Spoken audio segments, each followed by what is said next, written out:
বিয়ের পরে মেয়েদের কাছে স্বামী সন্তানই হলো তার পৃথিবী। আর সেখানে যদি ওই সন্তানের একটু কিছু হয়ে যায় না, তাহলে মনে হয় যেন পুরো পৃথিবীটাই থমকে গেছে। হ্যালো এভরিওয়ান, কেমন আছো তোমরা সবাই? আমি মহুয়ার দিনচর্চায় তোমাদের সবাইকে ওয়েলকাম। আজ মঙ্গলবার আর এখন ঘড়ির কাঁটা 7টা।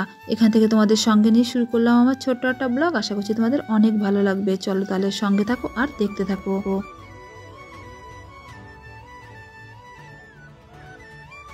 হঠাৎ করেই কাল রাতে পুচুর প্রচণ্ড জ্বর। কাল রাতে যার জন্য ভালো করে ঘুম হয়নি, না পুচু ঘুমিয়েছে না আমি ঘুমিয়েছি। আর সকালে ভাবছিলাম ওকে স্কুলে পাঠাবো না, সেই জন্য একটু লেট করেই উঠছিলাম। কিন্তু হঠাৎ করে মনে পড়লো ওর যে সিবিডব্লিউ টেস্ট শুরু হয়েছে, সেই জন্য ওই 7টার সময় ঘুম থেকে উঠে না তাড়াহুড়ো করে প্রথমে এসে আগে একটু চা বানিয়ে দাদুকে দিয়ে এসেছি। তারপরে ওকেও চটজলদি বানিয়ে দিয়েছি আলুর পরোটা টিফিনে দেওয়ার জন্য। যেহেতু আমি বিকালে সমস্ত কিছু গুছিয়ে রাখি, সেই জন্য কিন্তু লেট করে ঘুম থেকে উঠেও কিন্তু ওকে সমস্ত কিছুই গোছগাছ করে দিতে পেরেছি জানো।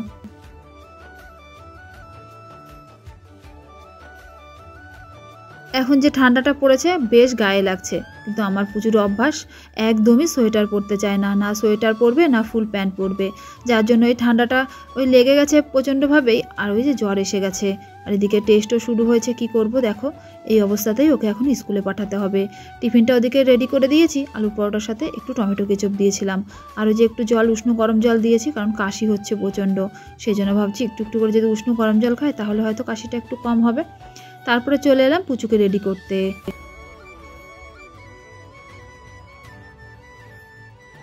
অন্য দিনগুলোতে ও একাই রেডি হয়ে নেয় জানো। আজকে যেহেতু শরীরটা খারাপ, ভালোও লাগছিল না, সেই জন্য বারবার আমাকে ডাকছিল, মাম্মি তুমি আমাকে রেডি করে দাও।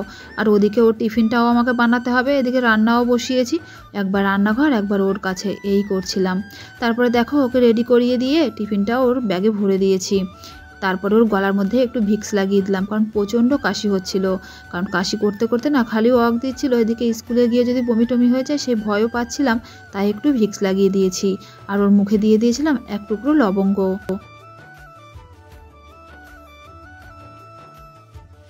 আমার শ্বশুরমশাই বলে লবঙ্গটা নাকি ভীষণ উপকারী ঠান্ডার জন্য, যার জন্য এক টুকরো লবঙ্গ দিয়ে দিয়েছি। মুখের মধ্যে থাকলে পরে কাশিটাও হবে না। তারপরে ওকে জুতোটাও পরিয়ে দিয়েছি। এদিকে আজকে ঘরটাও না ঝাড়ু লাগানো হয়নি। আর বাসি ঘরে ওকে পাঠাবো, মনটার মধ্যে না কেমন খচখচ করছিল, তাই ভাবলাম দরজার সামনেটায় একটু ঝাড়ু লাগিয়ে নিই। ও বেরিয়ে গেলে তারপরে ভালো করে ঝাড়ু লাগাবো। তারপরে আমার পুচুও বেরিয়ে গেল স্কুলে।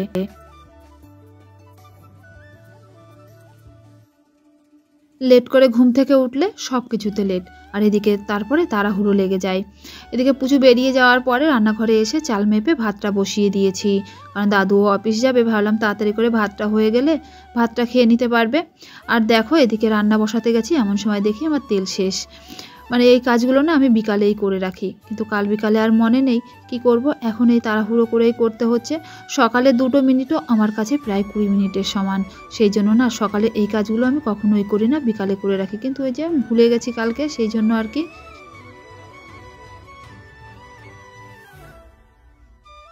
এই বোতলের সেটটা না আমি মিশো থেকে নিয়েছিলাম। ভীষণ ভালো জানো, যেহেতু বোতলের মুখটা বড়, যার জন্য তেল পড়ে যাওয়ারও কিন্তু কোনো ভয় থাকে না। আর একটু নোংরা হলে স্কচব্রাইট দিয়ে ঘষলে আগের মতো আবার চকচকে হয়ে যায়। ভীষণ ভালো, অনেক কয় মাস হলো ব্যবহার করছি। ওদিকে তেলটা ঢেলে নিয়ে এদিকে কড়াই বসিয়ে দিয়েছি। আজকে রান্না করব ডিমের ঝোল, তাই এখন ডিমটাও ভেজে তুলে নেব।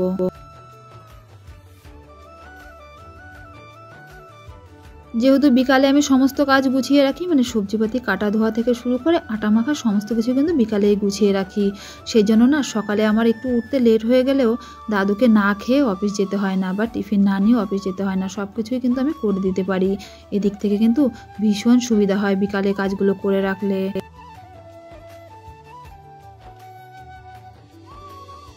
এর মধ্যে ডিমটা আর আলুটা কিন্তু ভেজে তুলে নিয়েছি। তারপরে কড়াইয়ে তেল দিয়ে একটু জিরে ফোড়ন দিয়েছিলাম, পেঁয়াজটা একটু ভাজা ভাজা করে নিয়ে তারপরে মশলাটার মধ্যে দিয়ে দিয়েছি ওই পেঁয়াজ রসুন আদা জিরে যে মশলাটা হয় আর কি।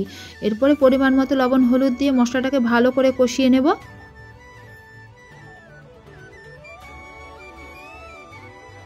মশলাটা কষানো হয়ে গেলে আলুটা দিয়েও কিছুক্ষণ নাড়াচাড়া করে তারপরে ঝোল দিয়ে দিয়েছি। তারপরে ডিমটা দিয়েও ঢাকা বন্ধ করে দিয়েছি। আর যেহেতু সকালে ঘরটা ঝাড়ু লাগানো হয়নি, তাই ভাবলাম একেবারে বিছনা কাঁথা পরিষ্কার করে নিয়েই, বিছনাটা গুছিয়ে নিয়েই ঘর ঝাড়ু লাগাই।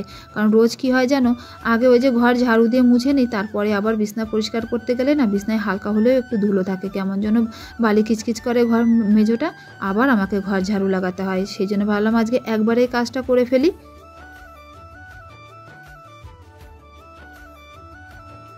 আজ আবার এই ঘরের কম্বলটা না রোদ্রে দিয়েছিলাম, কম্বলটা বের করেছি কালই, কেমন একটা না গন্ধ ছাড়ছিল, সেই জন্য ওকে রোদ্রে দিয়ে দিয়েছি। ভাবলাম আজকে বেশ ভালো রোদ উঠেছে, ওটাকে একটু রোদ পেলে হয়তো গন্ধটা কেটে যাবে, যেহেতু একটা বছর বন্ধ করা ছিল ব্যাগের ভেতরে, সেই জন্য।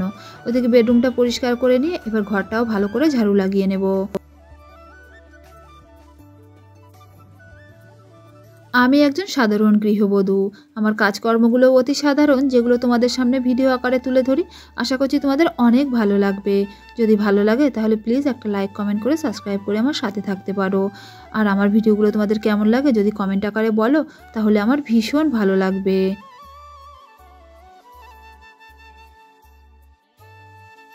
ওদিকে ঘরগুলো ঝাড়ু লাগিয়ে চলে এসেছি মুছতে। সকালের এই তাড়াহুড়োর সময় কেউ যদি একটুও হেল্প করে না, সেই হেল্পটুকুই না ভীষণ বড় বলে মনে হয় সেজন্য আমার কত কাজ করে দিল। মাঝে মাঝে দাদু করে দেয়, কিন্তু আজকে দাদুরও তো উঠতে লেট হয়ে গেছে বলো, সেই জন্য দাদুরও তাড়াহুড়ো। টাইমের মধ্যে অফিসে না গেলে, পাঞ্চ করতে না পারলে আবার একটা দিনের ছুটি হয়ে যাবে।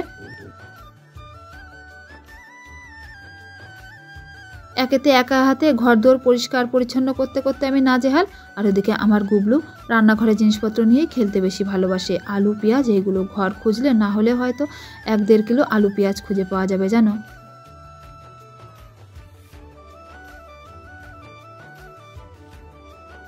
এরই মধ্যে আমার ডিমের ঝোলটাও কিন্তু হয়ে গেছে। নামানোর আগে একটু জিরের গুঁড়ো আর দিয়েছিলাম ধনেপাতা, তারপরে নামিয়ে নিয়েছি।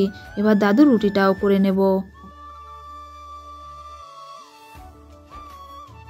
আমার বর আবার রুটিটা তেমন একটা পছন্দ করে না, কিন্তু এখন কদিন হলো ভাত নিয়ে যাচ্ছে, তো তাই আজকে ইচ্ছা করে রুটিটা বানিয়েছি যে আজকে রুটিই নিয়ে যাক।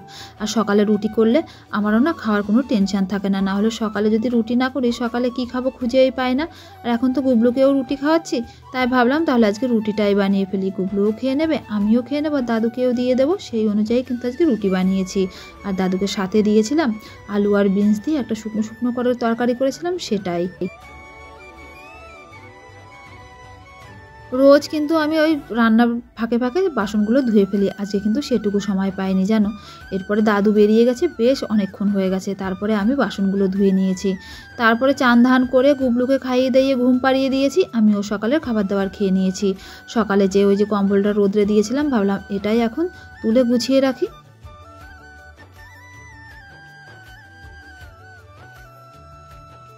ঠান্ডার সময়ে এ একটা এক্সট্রা কাজ, কম্বল নিয়ে ঘুমোতে হবে, সকালে কম্বল ভাঁজ করতে হবে, মাঝে মাঝে সেটাকে আবার রোদেও দিতে হবে। চান করার সময় কিছু জামা কাপড় ধুয়েছিলাম জানো, সেগুলো ড্রাই করতে দেওয়া ছিল, তাই ভাবলাম এবার গুবলু ঘুমোচ্ছে, নিশ্চিন্তায় জামা কাপড়গুলো নিয়ে ছাদে গিয়ে মেলে দিয়ে আসতে পারবো।